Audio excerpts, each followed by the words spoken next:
현재 구매 가능한 태블릿 중 최고 가성비로 꼽히는 레노버 P12를 사봤습니다. 일단 저는 큐텐에서 4기가 램과 128기가 저장 용량 모델을 155,220원에 구매했어요. 11인치 태블릿 치고는 가격이 참 괜찮죠? 빠르게 언박싱하고 사용 후기 말씀드리도록 하겠습니다.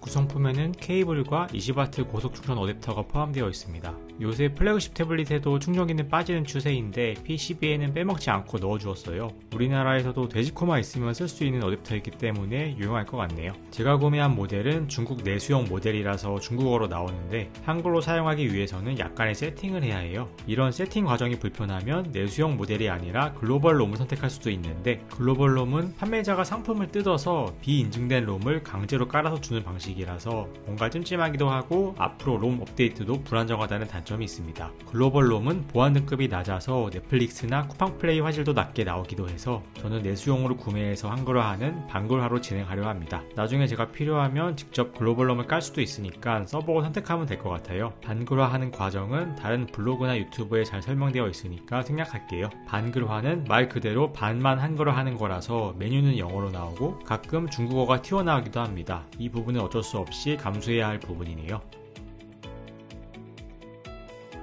기본적인 세팅을 마쳤고 외관부터 뜯어볼게요. 디자인으로는 표준 사이즈인 10에서 11인치대 다른 최신형 태블릿과 거의 차이가 없습니다. 디스플레이 쪽을 보면은 검은색의 균등한 베젤이 위치해 있고 10.61인치의 5:3 비율의 LCD 화면이 자리 잡고 있습니다. 아이패드 프로는 4.3:3 비율이라서 조금 더 위아래로 길쭉한 느낌이죠. P12는 갤럭시 탭 시리즈의 와이드 비율과 더 닮아있는 것 같습니다. 근데 보시다시피 외관만 봐서는 10만원대 태블릿이라는 게 전혀 느껴지지가 않죠. 물론 자세히 보면은 베젤이 조금 더 넓은 느낌은 있고 두 개도 7.5mm로 5.9mm인 아이패드 프로보다는 확실히 두꺼운 느낌은 납니다. 카메라는 가로 모드에 맞춰서 상단에 달려 있어서 스탠드나 키보드 케이스에 거치하고 영상통화나 화상회의용으로도 괜찮습니다. 뒷면을 볼까요? 뒷면은 반은 플라스틱, 나머지 반은 금속으로 두 가지 소재로 이루어져 있어요. 제가 구매한 색상은 블루 컬러인데 조금 더 일반적인 그레이 컬러도 있습니다. 플라스틱 면에는 레노버 로고가 한쪽에 붙어 있고 싱글 카메라가 달려 있어요. 그리고 아래쪽에는 돌비 어트모스 로고가 붙어있고 제품 정보 스티커가 붙어있습니다. 여기 중국어가 많이 적혀있는데 어차피 AS는 못 받을 거라서 저는 그냥 떼어버릴게요. 옆을 보면은 4개 귀퉁이에 1W짜리 스피커가 4개 달려서 총 4W의 쿼드 스피커 구성입니다. 뒤에서 들려드리겠지만은 음질도 그다지 나쁘지 않고 괜찮아요. 버튼은 전원 버튼과 볼륨 버튼 2개로 구성되어 있고 SD카드 슬롯도 위치하고 있어서 용량이 부족하면 쉽게 확장해서 사용할 수 있습니다. 충전 단자는 USB-C 타입이고 충전 속도도 20W의 고속 충전을 지원합니다. 그리고 하단에 보시면은 3.5파이 유선 이어폰 단자가 자리 잡고 있습니다. 따로 무선 이어폰을 챙기기 애매한 저가형 태블릿에는 정말 고마운 옵션이죠. 그냥 여기저기 굴러다니는 유선 이어폰을 끼워서 바로 사용하시면 됩니다.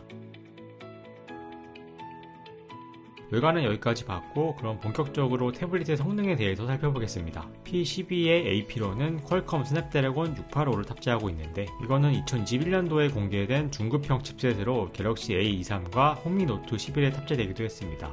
긱벤치 점수 기준으로는 갤럭시 노트 8과 비슷한 성능이라고 보시면 될 것 같습니다. 간단한 웹서핑 정도로는 나쁘지 않은 성능을 보여주고요. 게임도 버겁기는 하지만 어느 정도 돌리는 모습을 보여줍니다. 고사양을 요구하지 않는 캐주얼 게임 정도는 문제없이 즐길 수 있을 것 같네요. 램은 4기가와 6기가 모델로 나오는데 6기가 램은 3만원이 더 비쌉니다. 저는 4기가 램을 구매했는데 가끔 램 부족으로 앱이 종료되는 경우가 종종 있었네요. 이런 게 불편하신 분들은 조금 더 투자해서 6기가 램을 구매하시는 걸 추천드립니다.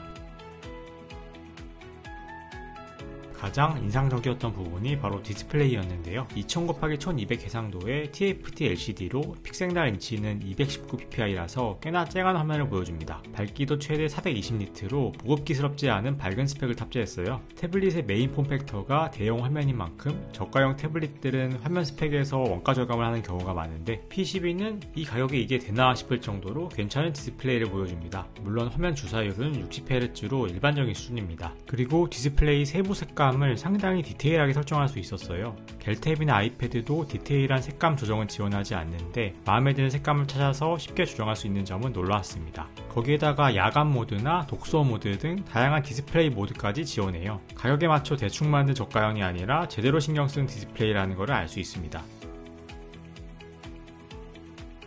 스피커는 돌비 어트모스 쿼드 스피커를 탑재했고 음질도 한번 들어보시죠.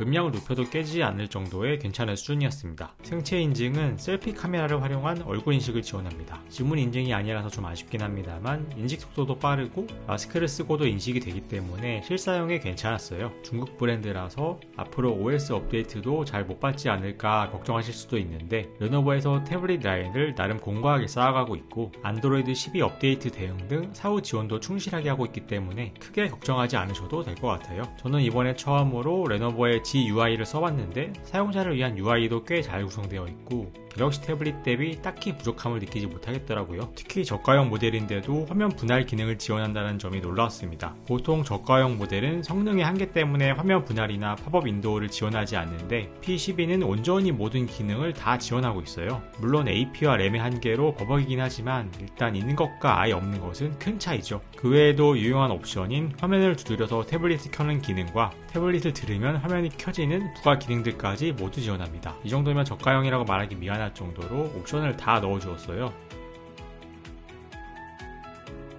아쉬운 부분도 몇 가지 말씀드려야 할 것 같은데요. 일단 국내 정발 모델이 아니다 보니까 반글화 작업을 해야 하는데 이게 꽤 귀찮습니다. 그리고 반글화를 하더라도 어디까지나 반만 되는 거라서 일부는 영어 혹은 중국어가 아직 남아있게 됩니다. P12에서는 태블릿용 카카오톡을 쓰지 못하는 이슈도 있는데요. 구글 스토어에서 카카오톡을 설치하면은 태블릿 버전이 아닌 스마트폰 버전이 설치되어서 스마트폰의 카카오톡을 태블릿과 동시에 사용할 수 없게 됩니다. 따로 수정된 APK 파일을 구해서 다운받거나 루팅을 하는 방법도 있지만 아무래도 정상적인 방법이 아니니까 불안정하고 추천드리지 않습니다. 태블릿이다 보니까 필기도 했으면 좋겠다는 분도 계실 것 같은데 물론 별도로 판매하는 샤워신 패스를 구매하면 가능하긴 한데 3만원 이상 가격이 또 들고 그나마 기본적인 AP 성능이 너무 딸리기 때문에 제대로 작동하지 않습니다. 필기 용도라면 별로 추천드리지는 못하겠네요. 하지만 이런 모든 단점을 상쇄하는 건 가격일 것 같습니다. 저도 작년부터 이 기기를 오랫동안 눈여겨보고 있었는데 환율이 너무 올라서인지 요새는 15만원 밑으로는 잘 내려가지 않더라고요. 사실 이 가격에 사도 충분히 혜자인 것 같습니다.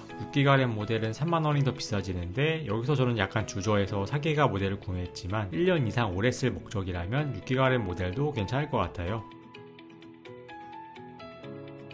그럼 레노버의 초가성비 태블릿 P12 정리해보겠습니다. 지금 환율이 아쉽긴 하지만은 10인치대에서 10만원대에 구매 가능한 가장 저렴한 태블릿이면서 꼭 필요한 기본적인 스펙들은 모두 갖춘 제품입니다. 태블릿이 필요는 한데 가격 부담은 최소화하고 싶은 분에게는 1순위 추천이 되겠네요. 다만 처음에 한글 세팅을 하는 게 조금 불편하기도 하고 AS도 불가능하며 해외 직구기기는 전파 인증법에 따라 1년간 중고 판매를 못한다는 점도 단점이 되겠습니다. 뭐 가격 부담이 크게 되지 않으니까 하나 정도 사서 서브용으로 쓰는 것도 나쁘지 않을 것 같아요. 저도 많은 태블릿을 써봤지만 레노버 제품들은 가성비가 정말 인상적인데요. 앞으로 국내에도 저렴한 가격에 정발이 되면 참 좋을 것 같네요.